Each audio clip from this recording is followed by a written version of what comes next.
Hey, welcome to another good chemistry video. Hopefully you enjoy it. This one right here, again, we're going to go over type 2 polyatomic nomenclature, and this is practice number 2, so we're going to show you again how to go over these. Now, one of the things I do want to remind you, you need to show your charges, okay? You also need to have your packet out. You need to have it open up to the periodic table. You may need it on this old naming system. It all depends on whether or not those type of questions are there, and definitely need it on your polyatomic ion sheet. So let's go ahead and go back to the to the problems. So on this one right here, we got to make sure that we do show our charges. We're writing the name. These are type 2, and we can tell that they're type 2 because of the metal that we have. Remember that we look at V. V is vanadium. We find vanadium right here, and these are all type 2. Okay, and if you don't remember which ones are type 2, then you go to your packet and go to page 12, which has those ones that are in blue that are your type 2. Now, we don't know what the charge of type 2 metals are, so we have to go and look at the polyatomic ion in this case. So in this case, we have ClO3, and I have a hunch that it's a -1. So let's go ahead and go to our polyatomic ion sheet, and we said ClO3 or 2. It's a -1. It doesn't matter which one it is. We'll go back and look at it. O3. So we know that it is a -1. Okay. Now, how many of these chlorates do we have? Well, we have 5 of them. So -1 times 5, okay, tells us that we have a total negative charge of -5. Now, our total positive charge has to be equal but opposite, so that's going to be a +5. Now, we're going to divide this by the number of vanadiums we have, and notice that there's no subscript, so that means there's only one of them. So that means we take 5 divided by 1 equals +5. Now, what that does is that makes sure that that becomes our Roman numeral. So we're going to go in here, and we're going to start off with vanadium, V-A-N-A-D-I-U-M. Let's see if we spelled that correctly. Vanadium, V-A-N-A-D-I-U-M, so that's good. And our Roman numeral is going to be 5. And then we're going to put ClO3, go to our packet, find ClO3 is right here, and it's going to be chlorate. So it'll be vanadium 5 chlorate. And that's how we do the name from the formula. So let's go ahead and do the next one. We don't know what Re is. Now, Re is right here in your periodic table. Where is it? Right there. Rhenium. Rhenium, it is a type 2, so we do need to have a Roman numeral. So we're going to go back over here, and we don't know what the charge is, but we do know the charge of SO4. Now, SO4, I believe, is a -2, but let's double check. We should always double check. We have SO4 is right here. SO4, it is a -2. Okay, so it's SO4.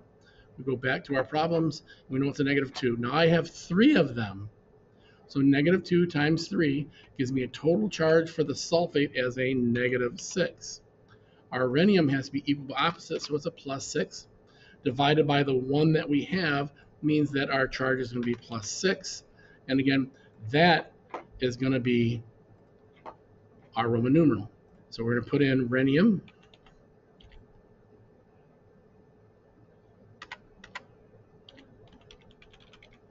Let me make sure I spelled that correctly. Rhenium. That looks correct. And then the Roman numeral for 6, which is Vi. And then SO4.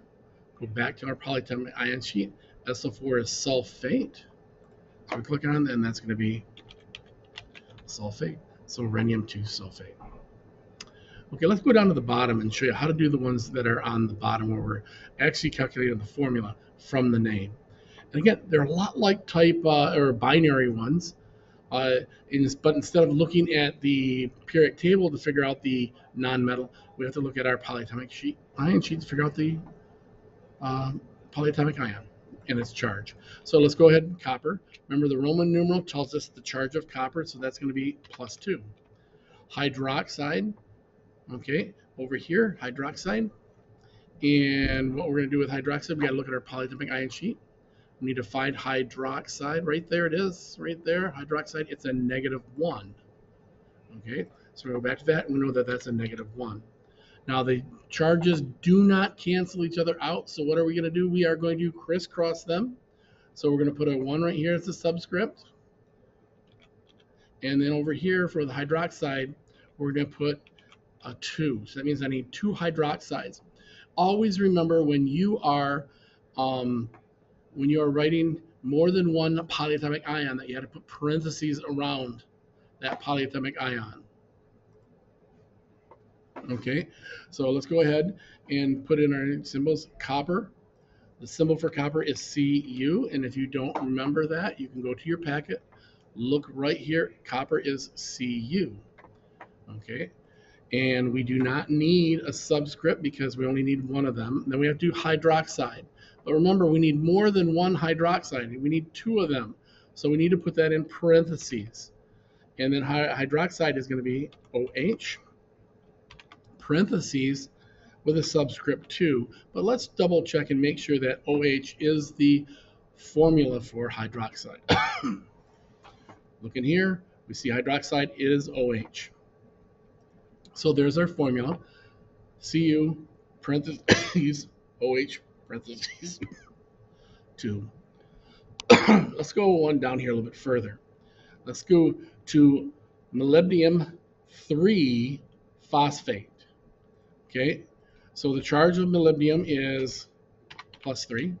The charge of phosphate, again, we got that from the Roman numeral. The charge of phosphate is right up here. We go ahead. Phosphate is going to be a -3.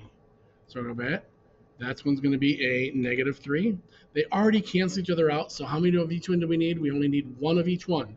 So 1 molybdenum and 1 phosphate. So let's go back and see what the symbol for molybdenum is.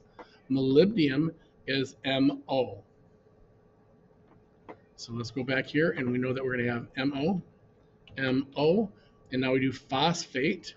Back here, phosphate, PO4. Okay, back to that. So we're going to PO subscript 4. Now, do I need to put parentheses around my polyatomic ion? No, I don't, because we only need 1 of them. If we need more than 1, we have to put parentheses, but if we only need 1, we do not put parentheses. Okay, let's go ahead and do another one. Let's do this one right here, gold 1 thiosulfate. Well, the charge for gold is the Roman numeral, so it's +1. Thiosulfate. Well, let's go ahead and find that on our polyatomic ion sheet. I think it's going to be right up in here once we get through thiosulfate. Right there is thiosulfate. It's a -2. So we're going to go in here and we're going to see that's a -2. They do not cancel, so what do? We crisscross. So I'm going to put a 2 over here, and then I'm going to put this 1 over on the other side. Now again, we don't put our 1 down, so gold, the symbol for gold is right here. It's AU. So we're going to put AU, A, and U. Now we do have to put a subscript in there of 2. That's this 2 right here, right? Then we put thiosulfate, but I only need 1 of them. So we're going to go back up to that side, and we're going to go thiosulfate is right here, S2O3. So let's go back to that, and it's going to be S2O3. And let's just double check that. S2O3, that's good. And again, 2 of those, I only need 1 thiosulfate, so we do not need to put Roman numerals or parentheses around them. Hey, that's it. If you need more help, remember to ask questions. Ask me in class. Help yourself out, because if you don't know how to do these, it's going to be a rough second semester. Hey, as always, go Mohawks. Nelson.